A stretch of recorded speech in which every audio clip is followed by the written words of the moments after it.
Oi, pessoal. Então, vamos dar sequência na apresentação, né, com a continuação do nosso assunto sobre as linhas de transmissão, né? Então, eu trago aqui a apresentação onde a gente parou, né?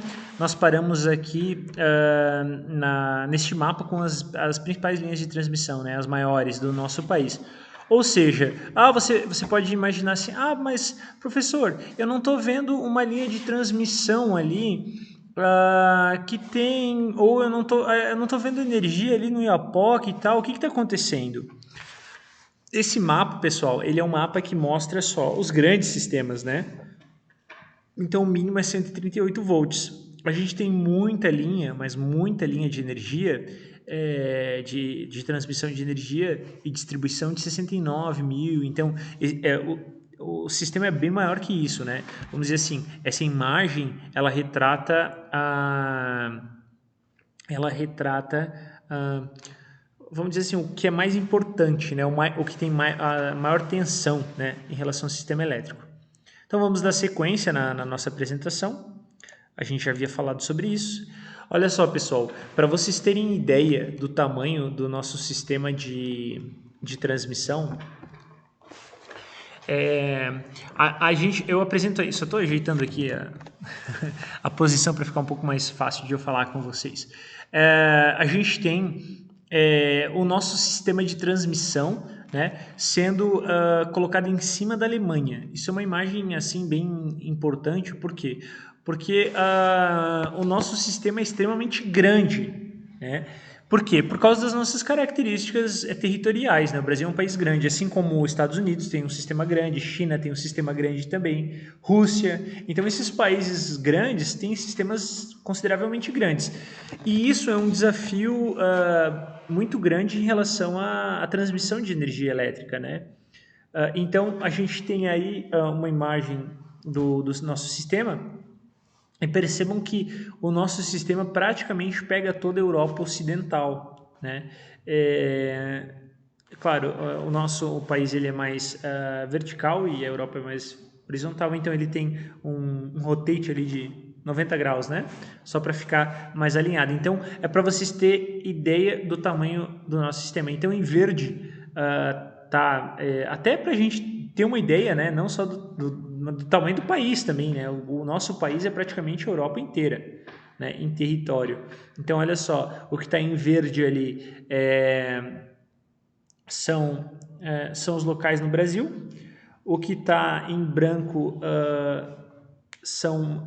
branco, laranja e roxo, na verdade, são algumas capitais de países importantes ali, né? Que estão ali na Europa. Então, olha só o tamanho do nosso sistema elétrico. O que isso significa? Um tamanho grande significa que existem grandes dificuldades em transmissão, né? E com isso é necessário uma boa gestão da transmissão de energia elétrica. Aqui a gente tem uma imagem aproximada, né, do nosso sistema, especificamente no estado de Santa Catarina, né? Eu tirei tá um pouco ruim aqui de visualizar, mas isso aqui é o nosso estado, então a ideia foi tirar exatamente do nosso estado. Então, no site da ONS, a Operador Nacional do Sistema, você consegue ver isso de forma online. Né? Horizonte 2023, então aquele mapa que eu mostrei antes para vocês é um mapa de um relatório da ONS, né? Esse é o sistema mais dinâmico, então mais real em relação à projeção, né, 2023, ou seja, a projeção do que vai ser construído, inclusive está apresentado nesse mapa para as linhas de transmissão. Né? Então existe essa análise da ONS, que é o Operador Nacional do Sistema. Então vamos dar sequência. Agora, como eu havia prometido, pessoal, mostrar para vocês essa imagem, que é extremamente importante. Né? Por quê? Porque aí a gente tem as nossas bacias hidrográficas, né? Que foi uma discussão muito legal, muito inteligente que a gente teve numa aula anterior. Né? A gente tem as grandes bacias hidrográficas aí do Brasil e por isso a gente tem as grandes linhas de transmissão, porque você precisa conectar, né, a linha de transmissão ao centro de carga. Percebam que a gente tem pontilhado ali linhas de transmissão para o Xingu, então na bacia do rio Xingu tem, na bacia do Rio Madeira tem. Por quê? Porque são locais que ficam um pouco mais afastados do centro de carga. Percebam que são os mais afastados, né? Você considerar o nosso centro de carga principal, São Paulo ali, né? E arredores. E com isso, elas são as usinas mais novas, né? Então, por exemplo, a usina do Rio Madeira ali a gente tem esqueci, me falhou a memória agora. Depois até o fim da apresentação eu falo. A gente tem usinas extremamente grandes ali, até falei antes na apresentação, mas agora me fugiu. Então, por isso a gente tem essas grandes linhas de transmissão, né? Ou seja, você tem essa conexão do sistema de geração hidroelétrica, né, com o sistema de transmissão e carga. Lembrando que a gente pode fazer essa questão da gestão, né, do nível dos reservatórios nessas grandes usinas. Então, você tem que estar ligado com todo o sistema. Por exemplo, o sistema eólico, você gera mais, preserva o teu reservatório, por exemplo. Né? Então, por isso que é tão importante essa imagem, porque ela interliga o nosso sistema hidráulico, né, que é o nosso sistema de usinas hidrelétricas, com as linhas de transmissão para os centros de carga. Percebam que nessa imagem, os centros de carga estão em pontinhos, né? Então a gente tem os pontinhos aqui dos principais centros de carga. Esses aqui são os maiores no caso, e a gente tem os outros centros de carga aqui. Então, por isso existe essa necessidade de conexão, né? Entre os sistemas, para que você consiga ligar a usina hidrelétrica ao centro de carga, né? Então, o que mais dá para dizer aqui? Nessa imagem não estão todas as linhas, né? Percebam que a gente não tem linha de 138, não tem nenhuma amarela aqui, nem azul, nem verde, né? Aqui só estão as maiores, né? Então a gente só tem vermelha, azul e preta, que são as de mais alta tensão, né? E com isso a gente tem as conexões, né, do nosso sistema. E isso aí fica muito claro porque que a gente tem as linhas de transmissão tão grandes, né, para conectar essas duas extremidades. Então, olha só que interessante, aqui tem um gráfico também que é muito importante, que mostra a questão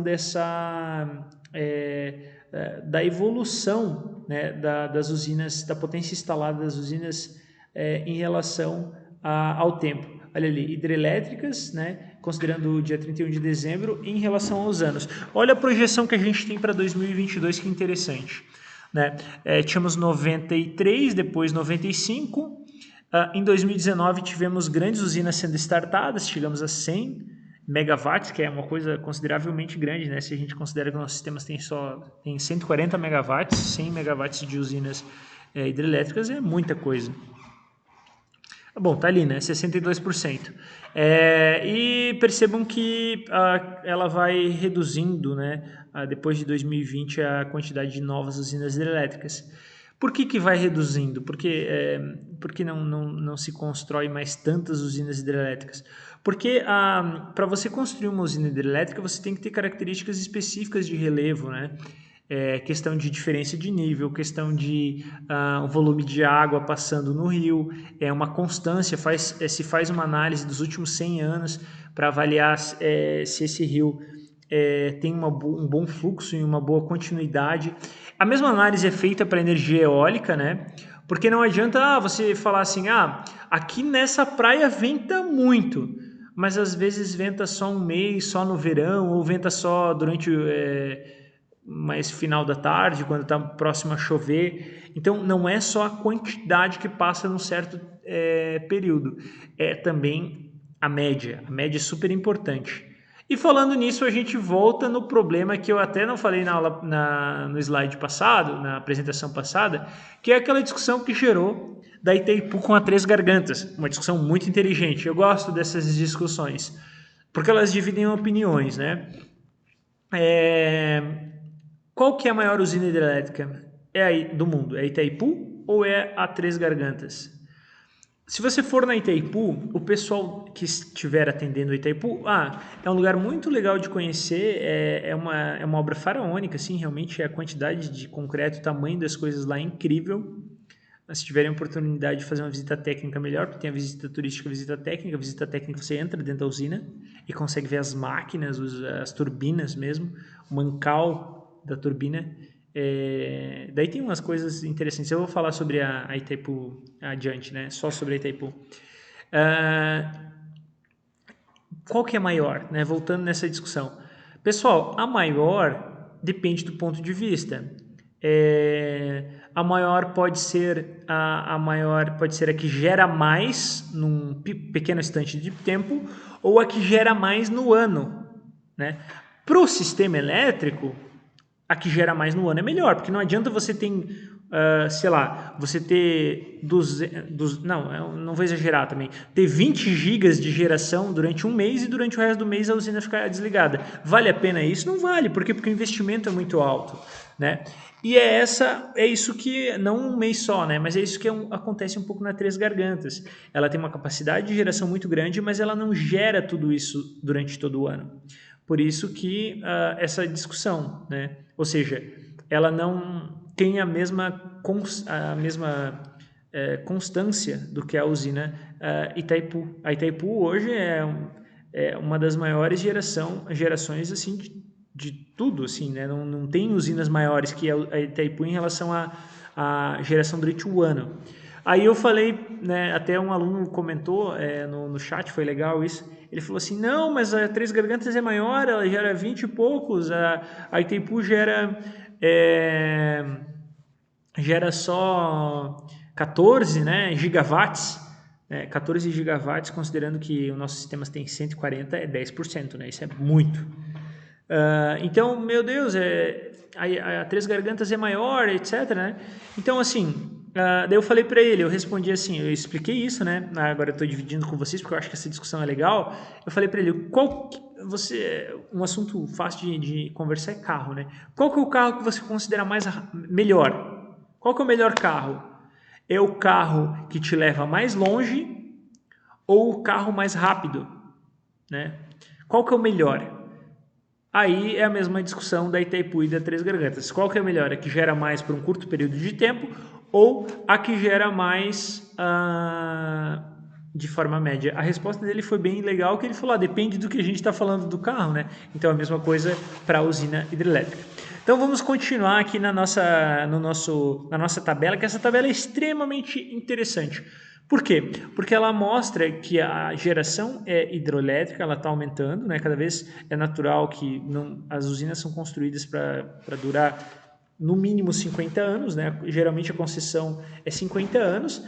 Aí quando termina a concessão da usina de 50 anos, o que se faz? Se faz um retrofit, que é uma atualização tecnológica nas máquinas, né? Geralmente. E daí você roda por mais um grande período, né? Então a gente tem por isso que não se vê o número diminuindo de usinas hidrelétricas, né? Só as muito pequenas. Aí você tem essa tendência aí em aumentar. Só que uma coisa estranha é que se vocês olharem, pessoal, para a parte esquerda da tabela, que está correto, tá? O percentual de usinas hidrelétricas está diminuindo. Então, como isso? Eu estou crescendo a minha capacidade de usinas bastante. Olha ali, ó. Olha ali de 2018 para 2019. Cresceu de 95 para 100. Meu, isso é 5 gigawatts, é um terço da Itaipu. Com certeza startaram alguma usina grande nesse período. Né? Startaram significa iniciaram e deram... porque iniciaram a geração, né? Fizeram a entrega da usina, né? Então, olha só, mas ficou em 62,2. Por que será? Isso é um ponto importante de se entender. Por quê? Porque você tem uma capacidade, né, de instalar uma usina num certo local, que eu falei antes. Então, assim, vai chegar uma hora que a gente vai saturar nossos locais de onde será possível instalar novas usinas. E por esse motivo, a tendência é que se diminua. A gente vai investir em outras fontes, por exemplo, a eólica está crescendo muito, e o percentual das usinas hidrelétricas, a tendência é que se diminua. Isso não é ruim. Usinas hidrelétricas são excelentes, mas ter uma diversificação também é interessante. Por quê? Porque se você tiver, por exemplo, uma crise de chuva, né, você tiver um período uma estiagem muito pesada, o teu sistema vai sofrer demais se o teu sistema for totalmente hidráulico, né? Então, essa diversificação também é interessante a um certo ponto de vista, né? Por quê? Porque vai ter gente que vai falar aí, não, mas não é interessante porque se você construir mais termoelétrica, você vai estar poluindo mais. Então, em termos de sistema elétrico, é um ponto interessante porque você acaba diversificando, você acaba tendo robustez, né? Apesar de as usinas serem muito robustas, as hidrelétricas, mas você se precave em relação a essas épocas de seca. Em termos de poluição, aí é outra conversa, né? Aí a gente tem que ver. Então vamos dar sequência na nossa apresentação, deixa eu ver. Então antes eu vou mostrar aqui os reservatórios que a gente tem, né? Então a gente tem usinas com reservatório, usinas com reservatório futura, ou seja, elas ainda não estão instaladas, usinas a fio d'água, né? Que são aquelas que não têm reservatório, a água passa, a fio d'água significa que existe só um pequeno fio d'água, né? Fio d'água, aquela usina, se você já passou por alguma que a água fica escorrendo por ela, é um tipo de usina a fio d'água, né? Por quê? Porque ela só passa, né? E não acumula, né? As usinas com reservatório não perde água. Se tiver com muita água, o vertedouro é aberto, né? Para que não tenha nenhum risco da usina. Isso explica também uma pergunta interessante, né? Um aluno falou, meu Deus, tem uma usina que está com 101% de capacidade. Como que isso é possível? Uma usina está com 101% de capacidade. Significa que ela está com 1% a mais. Então, o que dá para fazer? Ou você turbina o máximo da usina, mas se esse nível continuar subindo, significa que tá vindo mais água do que a usina consegue turbinar. Turbinar significa passar pela turbina e gerar energia elétrica. Aí você tem que verter para escoar esse excesso para não colocar a usina em risco, né? Então, já respondendo outra pergunta daquela discussão do nosso fórum anterior. Então, a gente tem as usinas a fio d'água, usinas em construção, né? Que elas estão sendo construídas, reservatório em construção, né? E usina de bombeamento. Usina de bombeamento é aquela que joga água para cima, né? Para os reservatórios artificiais. Essas são bem raras. Deixa eu ver aqui. É difícil até de encontrar no mapa uma usina de bombeamento. Realmente é uma usina bem rara. Eu vou deixar aí um pouquinho para vocês visualizarem as usinas, né? Então vamos lá. Aqui na apresentação eu não consigo. Deixa eu tentar aumentar aqui. Tomara que não trave. Aí. Então a gente tem aí. Mesmo assim, para mim não melhora a resolução. Eu vou mandar a apresentação para vocês, tá? Todas as apresentações, daí vocês podem dar uma olhada mais interessantes, com mais... Ali, ó, achei uma. Vigário, usina do Vigário. Aqui tem algumas de bombeamento, ó. Estão vendo? Que são extremamente raras, tá? Depois a gente pode dar uma pesquisada especificamente sobre essa usina. Ixi, agora eu desconfigurei tudo aqui a apresentação. Aí, foi. Vamos lá, então. Então, assim, a gente tem essas usinas de bombeamento. Agora, uma coisa extremamente importante, que até eu vou deixar, então, um livro para vocês lerem, que é da nossa bibliografia básica. Eu tenho esse livro online, que é bem legal. Então, é uma oportunidade também de vocês ter contato com a bibliografia, né?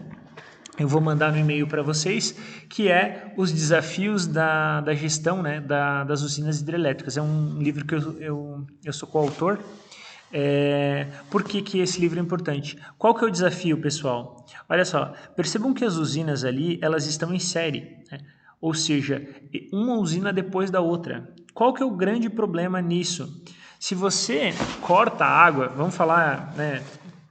Você restringe é mais bonito, corta é meio feio. Você restringe o fluxo de água de uma usina, você não está comprometendo só aquela usina, você está comprometendo toda a sequência de usinas que estão em seguida. Ou seja, quando você reduz a quantidade de água que está passando, ou está turbinando, ou está vertendo em uma usina, todas as outras em série vão sofrer com isso. Por isso que é um cálculo extremamente difícil você fazer essa avaliação, né? Porque se você tiver um problema com uma usina, todas as outras vão sofrer consequências, né? Por isso que até para alguns cálculos de longo prazo, você considera algumas usinas em série como se fosse uma só, né? Porque daí você consegue fazer uma avaliação com menos custo computacional, né? Mais grosseira, mas com menos custo computacional, aí você consegue fazer uma projeção mais a longo prazo. Então, a gente tem as usinas aí sendo apresentadas todas, chegando no nosso Oceano Atlântico, né? Então, é isso, eu acho, desse slide. Esse slide tem bastante informação, tem todas as usinas. Eu vou deixar para vocês, nessa semana, eu vou deixar para vocês o livro, para vocês darem uma olhada, que é bem, bem legal, certo? Ele está em PDF, então vai ser bem fácil de lerem. Então, é isso. A gente tem aqui um esquema, o diagrama esquemático das usinas termoelétricas e de gás natural e produtos associados. Percebam que as termoelétricas, pessoal, a maioria delas, a maioria, né, não todas, mas estão no litoral. Isso já justifica aquilo que eu falei a vocês. No caso, essas são específicas a gás, né? Usinas termoelétricas a gás, certo? Mas isso já justifica aquela questão da... por que tem aquela na Bolívia ali, né, e tal? Isso aí é por causa que lá tem uma grande fonte de gás natural, né? Por isso que a gente tem essa conexão. Por que isso aí são... Imagina, pessoal, isso aí são túneis de gás que estão debaixo da terra, que praticamente no Brasil inteiro. Então, isso é bem grande, né, esse sistema. Então... por isso que quando a gente teve aquele problema, a gente teve um grave problema com combustível, né, por causa daquele que teve aquela parada, né, dos caminhoneiros, etc. O fornecimento de gás nos combustíveis ainda continuou em alguns postos, né? Por quê? Porque o sistema de distribuição de gás ele é subterrâneo, né? Então os postos, alguns, né, continuavam tendo acesso. Por esse motivo, então. Então, voltando à questão do sistema, né, percebam que a maioria fica no litoral, né? Por quê? Porque a maior parte dos centros de carga geralmente ficam próximo ao litoral. Então, como você pode escolher o local de instalação de uma termoelétrica, é interessante que você coloque mais próximo do litoral, né? Por esse motivo, eles estão ali sendo apresentados dessa forma. A gente tem algumas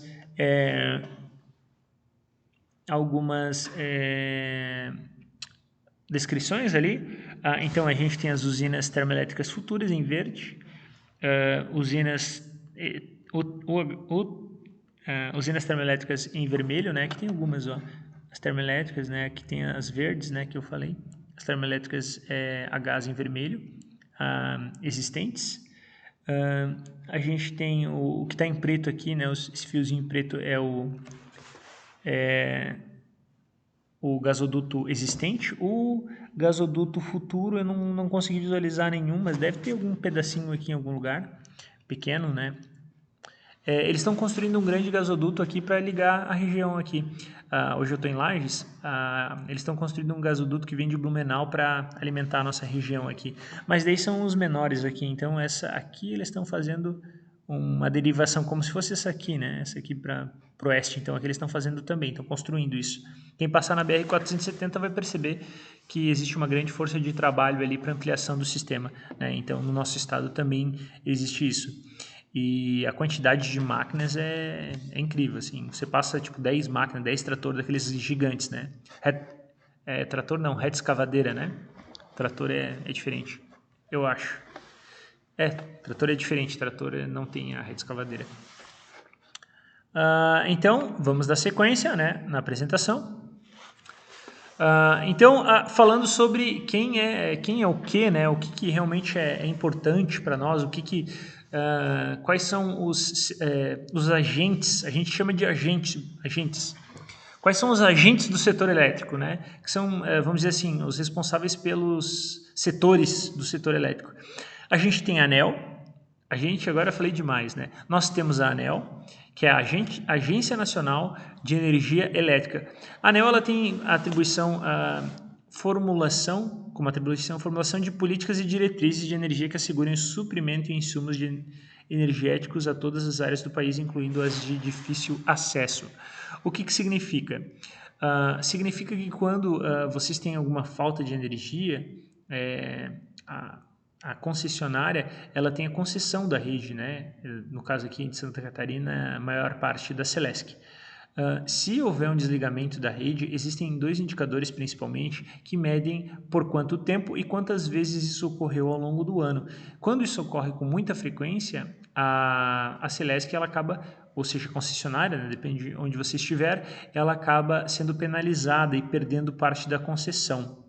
Então, com isso, ela perde dinheiro. Por isso que não é interessante faltar energia, né? Então, isso é uma forma de incentivar que se mantenha o sistema funcionando. Quem faz essas políticas é a ANEEL, né? A ANEEL é responsável por fazer política que seria... Você faz as normas, né? As normativas e os índices, né? Ou seja, a ANEEL é uma agência reguladora, né? Do sistema elétrico. Ela faz a regra, né? Ela cria a regra para todo mundo atender. Falando dos índices, aí tem alguns que eu vou falar logo. Então, a gente, dentro da responsabilidade da ANEEL, a gente tem os leilões de geração, para que as distribuidoras comprem de forma segura. Então, ela regulamenta isso, né? Ou seja, não pode ficar se atravessando, né? Você vai lá, compra de um e compra do outro. Ficaria muito desregulado o mercado de energia se não houvesse um leilão onde todos podem oferecer e todos podem comprar. Aí a ANEEL ela regulamenta isso. Leilão de transmissão também, para contratação de serviços públicos de transmissão de energia elétrica, concessão de rede, né? Então também existe isso, quem faz é a ANEEL. Como que uma empresa perde a concessão da rede, né? Geralmente são as estatais que têm a concessão, quando elas não atingem os indicadores, que eu vou falar agora. Então, ela também é responsável pelos indicadores de qualidade das distribuidoras de energia elétrica. Vamos lá, o que é um indicador? Né? Medida através do qual o indicador do desempenho global de continuidade que compara indicadores. Então, o DGC, Desempenho Global de Continuidade. Isso é o índice que é utilizado para avaliar se o sistema está funcionando bem. Compara indicador de duração, né, e frequência. O que é duração? É por quanto tempo você ficou sem energia elétrica. Você ficou lá 3 dias sem energia elétrica, vai comprometer um monte o índice de duração sem energia e com isso vai cair esse índice, né? E frequência de interrupção no fornecimento de energia elétrica com os limites estabelecidos pelas respectivas áreas de concessão. Então, quantas vezes no ano falta energia elétrica para você, também eles são penalizados. E falando nisso, essa ventania que aconteceu essa semana, e a gente acabou... Essa semana não, semana passada. A gente acabou ficando... Semana retrasada agora. A gente ficou sem energia elétrica. A Celesc, ela soltou uma nota dizendo que foi a pior catástrofe de todo o sistema elétrico que já aconteceu, né? Ou seja, houve muita árvore, houve muito problema de quebra de poste. Então, por isso alguns demoraram para restabelecer energia, né? Porque a gente teve um problema realmente consideravelmente grande no nosso sistema elétrico. Então, vamos lá. O que são esses indicadores? Desta forma, quanto menor o valor de DEC apurado e FEC apurado, menor será o DGC, portanto, maior a continuidade do serviço. Então, os indicadores têm que ser menores para você ter mais continuidade, ou seja, menos é mais. O que esse menos é mais? Menos tempo sem energia, mais energia você está recebendo, certo? É assim que funciona. Então, aí está o cálculo, né? Tem o DEC apurado sobre um DEC limite, né? Ou seja, é o padrão ali, né, para eles medir, o FEC apurado e o FEC limite, e daí tudo isso soma e divide por 2, uma média, né, do DEC e do FEC faz esse desempenho global de continuidade, que é o que a as usinas, desculpa, as usinas não, o que as concessionárias, eu vou deixar nesse slide, as concessionárias recebem a concessão da rede, né? Ou seja, uma concessionária, a gente paga energia, né? Para, por exemplo, aqui em Santa Catarina, para a Celesc, né? Vem lá a fatura de energia para a Celesc. Mas como que isso funciona? Na verdade, a gente está pagando energia para a usina hidrelétrica, né? E como que isso acontece? Primeiro, uma coisa importante da questão das usinas em relação ao recebimento dos contratos é que uma usina ela não recebe por quanto ela gera, certo? Ela recebe pela disponibilidade que ela tem em gerar. Ou seja, a gente tem um índice que se chama, nas usinas hidrelétricas, que se chama energia firme, que é o quanto a usina consegue garantir de geração, né, ao longo do ano de forma constante. É por esse valor que a usina recebe mais ou recebe menos nesses leilões. O que isso significa? Se a usina estiver desligada, não significa que ela vai receber menos. Porque quem assim controla ela para estar ligada e estar desligada é o ONS. Né? Então, ela tem um contrato que ela vai estar disponível para ser utilizada. Se ela gerar ou não, não tem problema. Ela vai receber por esse contrato de disponibilidade. Ela sofre penalização quando acontece o quê? Quando ela é requisitada para estar gerando e ela não gera. Tem algum problema técnico, por exemplo. Aí ela paga a multa. E ela tem que pagar, na verdade, o equivalente a VPL, que é o valor líquido... a energia de curto prazo. A gente vai passar por isso também adiante. Ou seja, existem alguns índices ali da energia e no final você pode comprar contratos de longo e curto prazo e quando falta energia para você, porque você fechou um contrato e não entregou, você tem que pagar esse índice. A gente vai falar sobre esses índices mais em específico adiante. Então, é assim que funciona para a usina, né? Agora vamos voltar para a questão da nossa fatura de energia. Para a nossa fatura de energia, como é que funciona? A nossa fatura de energia a gente paga para a Celesc. E a Celesc compra energia da transmissão, da geração. Mas a Celesc não ganha pela quantidade de energia que a gente consome. Ela ganha pela disponibilidade da rede. Então, se você consumir mais ou consumir menos, isso vai virar crédito lá para o sistema elétrico através das usinas que realmente gastam mais para gerar, né? Por exemplo, as termoelétricas, né? Essas aí tem diferença se gerar muito, se gerar pouco, por causa que elas têm o custo da matéria-prima. Então, o que acontece, pessoal, é que a Celesc ela vai receber, né, a concessionária, pela disponibilidade da rede e não por o sistema, você está consumindo mais energia ou menos. Então, eu gastei um monte aqui, hoje esse mês, meu Deus, no verão, né, a energia elétrica ficou um absurdo de cara.